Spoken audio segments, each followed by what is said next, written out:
Alrighty, we're rolling. Hi, welcome.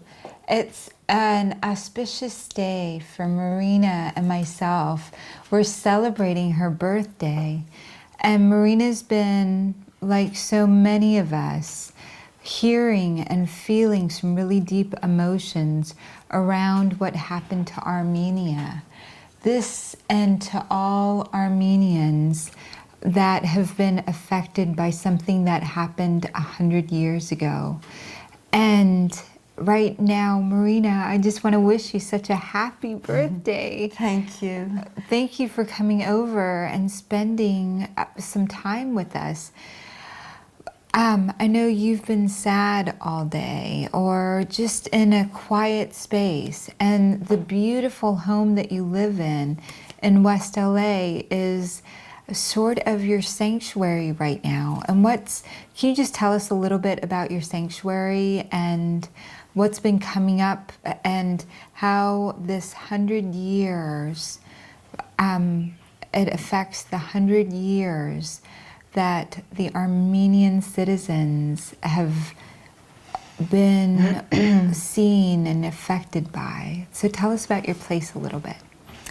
Yes, my place has been rather crowded lately, and a lot of spirits, a lot of sadness, a lot of grief that's been going around in my energetic field, and I didn't really understand what was going on. And I tuned in because my life is going good, so I thought, well, it didn't seem to have anything to do with my life, so maybe there's something more to it than this. So I started tuning in, and as I tuned in, I realized it was my ancestors, all of them who passed away, who were brutally massacred actually in the Armenian Genocide in 1915. And they were crowding my room, they were in my energetic field, and they were desperately wanting something, and what they were asking for was my help. They have been suffering for all this time, and now it seems to be that we need to bring an end to suffering. So you're a psychic as well as a nurse, as well as a shaman that's been trained in many different lands, many different countries. Many people, I myself, recognize you as one of the great healers of Earth. You've combined so many different things.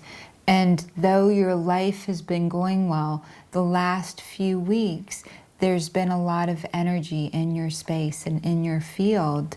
And that space is from the ancestors. You yourself are Armenian. So Yes. tell us a little bit about your history, about being Armenian. yes, I was born to Armenian mother and father. My father was born in Syria after the genocide. My father's family went to Syria, where they lived for a while before he eventually came to Cyprus. My mother's family, they were all scattered in different parts of Germany, actually. The missionaries took the ones who survived the genocide, and a lot of them went to Germany as children. And so your mom was a child in Germany? No, actually my grandmother was. Your grandmother. My grandparents were there, and they after many years of being separate, they eventually reunited together, and my grandfather and his sister, and then they came to Cyprus, and that's where my mother was born. That's where I was born. And interestingly enough, Cyprus is a country where there's Greeks, Turks, and Armenians, and for many, many years we lived fairly peacefully together.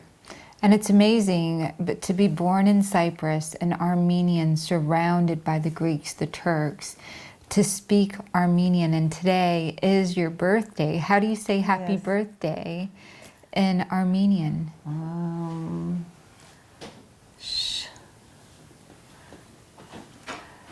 Շնորհավոր դարեթարց. I had to think about that one. Because we are right now giving birth to the words that the ancestors would like to speak and to share with all of us. There's so many of us that feel this. We feel this because we've had stories, the Jewish people, so many in Egypt, even the Coptic churches and Jesus Christ had to flee, had to hide, were being sought after for not good reasons. Yes. And there's a whole lot of us that feel the energy of the ancestors, but haven't been able to put their words into language. So what do you feel the ancestors want for you to communicate? Yes, the ancestors want us to know that they want us to let them go. There's so much pain and suffering in the Armenian people today, all over the world, because the Turks haven't recognized the fact that they committed genocide. So they want the Turks to actually admit to the fact that it was genocide. That they tried to wipe out the whole race. Yes. As a whole. Turkey back then was at war from all different sides. And here they felt the Armenian people were strong and in the center of town. And they called Armenians from all over Turkey, and they decided that they were sharing that we're going to relocate you. Yes, that's what they called it. They called it relocation. Yes. So it was one early morning that they just came and then that knocked on everybody's houses, and they just forced them out of their houses, and they didn't have anything with them. There was no fighting, there was no struggle. They were just forced out of their houses and told they were being relocated to Syria. And so all of these innocent children, mothers, fathers, went to the center where they were guided, and some very sacred people that knew some of the neighbors, some of the children got out through windows, through basements, Yes. were hidden. And so some children, some of the race survived by the brave in those communities, those that could see and recognize something was going down. They hid small communities, small pockets of people, and the majority, 1.5 million people. What happened to 1.5 million people? Well, they were either massacred or they died of starvation. They had no food, they had no water. They were led into deserts where there wasn't even a blade of grass to eat. The mothers were trying to breastfeed their babies, but their milk was dry. So a lot of people just died from starvation, or there was some horrific tortures and brutal killings that they committed. And then the place was full of children.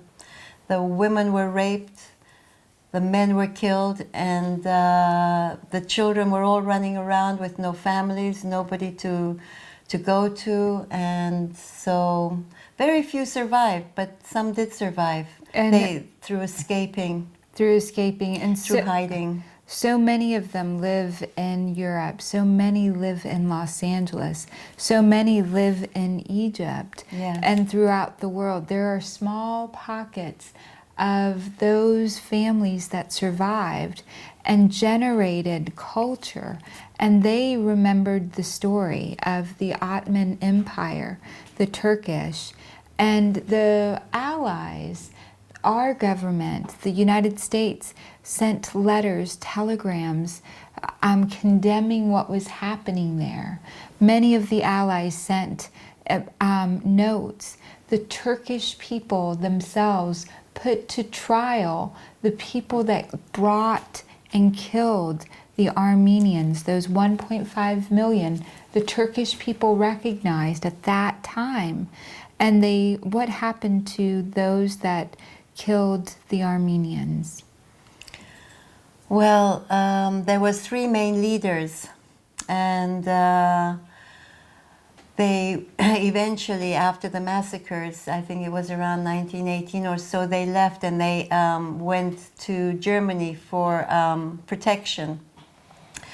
But I believe over the next years, while they were in Germany, they were gunned down by Armenians.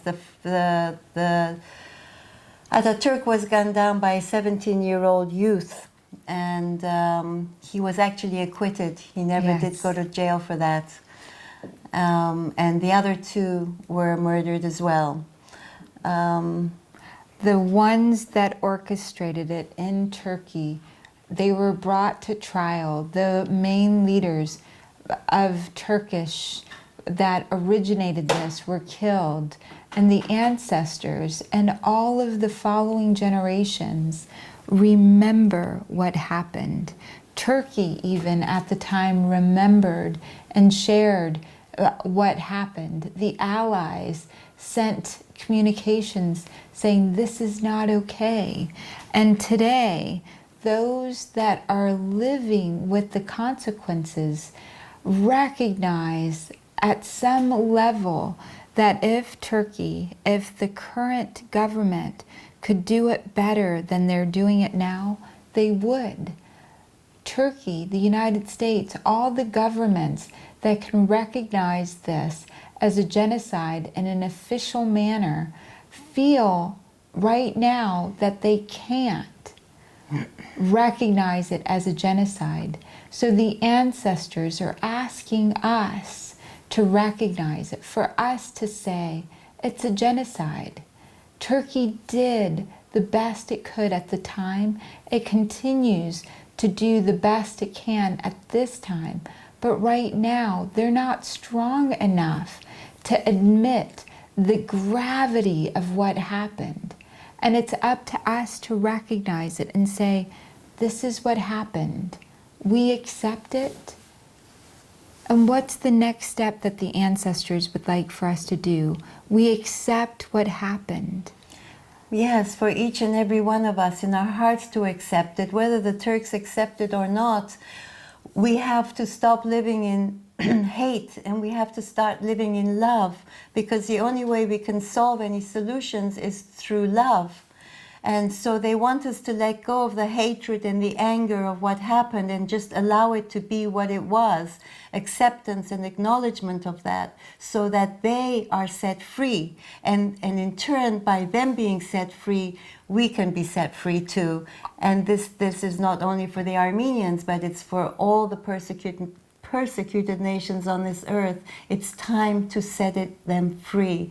The ancestors want to be free, and we need to be free so we can move on in our lives and create a better reality. So we cannot, I think the ancestors are saying, we cannot go into a warlike state to bring about peace. We must become peace in order to bring about peace. Armenians were living in peace. And this brutal massacre, many of them went in peace. The most peaceful, in-touch people took in and protected the youth. There were just innocent people involved, caught up. The Turkish people, those that orchestrated this are now gone. They're gone. The ones that had the real ability to change it while they were living tried to change it. And today we are alive. There are so many children, Armenian, so many others that are being born. And we can instill in this, we remember. If there is someone in your neighborhood that doesn't feel safe, and you feel or have a knowing to protect that person, follow your intuition. Save that person. Give them what you have to give. Recognize mistakes were made. The Turkish people, some Armenian people, mistakes were made. And we can recognize that they're sorry. Turkey is sorry, but they don't know how to make it right. And so we can make it right for them. We can say, we accept, we know what happened, and we'll never let it happen. while it's on our watch. Will peace for peace. Every neighbor, every friend, every person that comes to me and shares what's going on from an eyewitness perspective. And if I can make it a little bit better, I will for the Armenian people. I will for every land and every person that's ever been persecuted.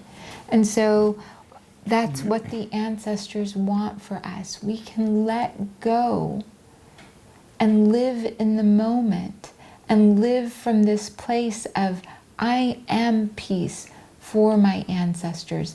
I am peace for the future generation.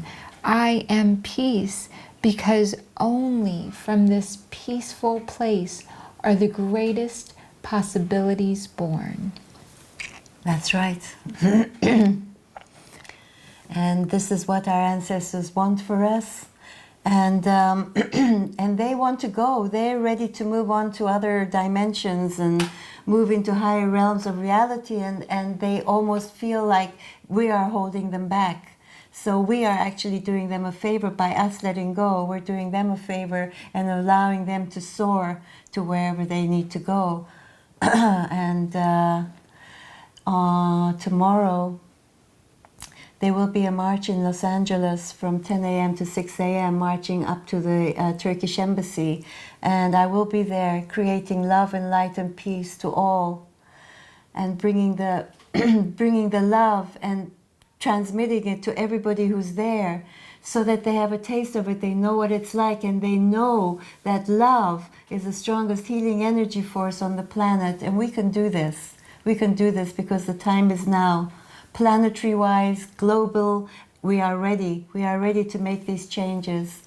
There's also a meditation on tomorrow night, Friday night at 7 o'clock, where the crystalline people will be gathering to do a worldwide meditation to help them and us to go through the portal of love. The portal is open. And so ready. what are the dates? Friday, April 24th at 7 o'clock, there will be a global meditation where we will open the gates. The portals are open. Anybody who wishes to go through, now is the time. And so we ask you in your home, whether you can make it to one of the events or not, to just gently say to yourself, wow, this happened in Turkey. 1.5 million Armenians lost their life. I'm so sorry. I'm so sorry. I ask for Turkey's, I ask for Armenian, I ask for humanity's forgiveness of this. I'm so sorry. Please forgive me. Thank you. I love you. And really imagine the children of all people, Armenians, Turkish, whatever ancestry is being passed down, to really hear this message and feel forgiven for what happened prior to them being available. We have anything possible for us because we love.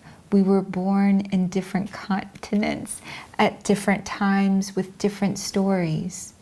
And we found love. And through that love, we formed friendship. And through that friendship, we are creating forgiveness and love and peace and harmony everywhere we go. And we wish this for every Armenian. May you always be blessed in knowing that source, that God has you, and that energy is never created or destroyed. And this body that is broadcasting, when the broadcast is no longer needed in this body form, it takes on another form. The Armenian broadcasters, our ancestors that no longer have a body, have asked you to say, I'm so sorry, please forgive me, thank you, I love you, as an Armenian, as a Turkish, as whatever ancestry you are. Please forgive me, my religion, my heritage, for any blood spilled, any harm that came in my bloodline. Please let me be the one that forgives it, acknowledges it, and lets it go.